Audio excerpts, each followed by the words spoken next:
Brilliance Audio presents Unlocking Greatness, the Unexpected Journey from the Life You Have to the Life You Want by Charlie Harary with Mark D'Agostino. Copyright 2018 by Charlie Harary. Recorded by arrangement with Rodell Books, an imprint of the Crown Publishing Group, a division of Penguin Random House, LLC. Performed by Charlie Harary. What you think about, you bring about. Have you heard that phrase before? Or, what you believe, you will receive?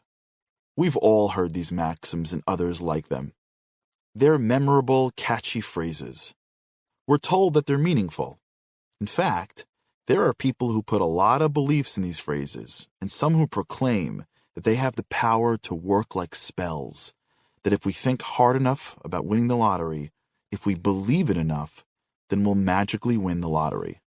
Well, how many people do you know who wish they would win the lottery, who dream about it, who think about it really hard?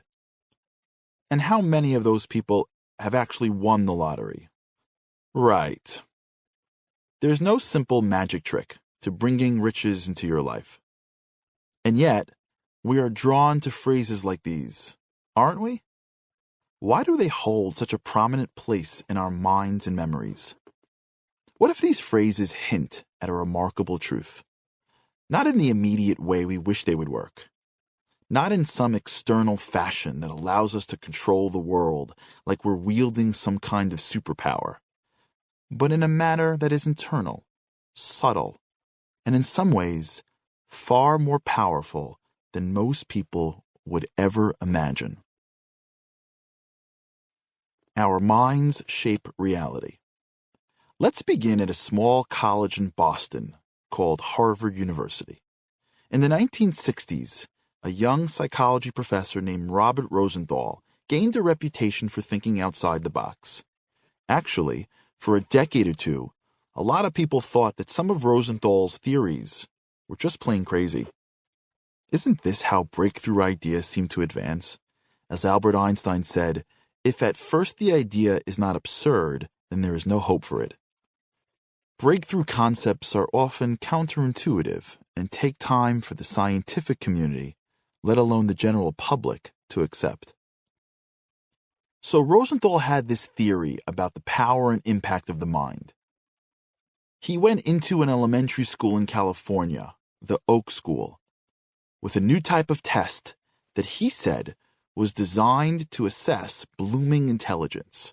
He claimed that with this test, he could identify which students would experience an intellectual growth spurt and outperform others in the upcoming school year, regardless of how they did in the past.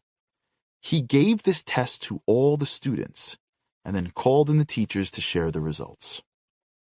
You can feel the palpable excitement as Rosenthal, the Harvard professor, read the names of the students who were going to have a breakthrough year.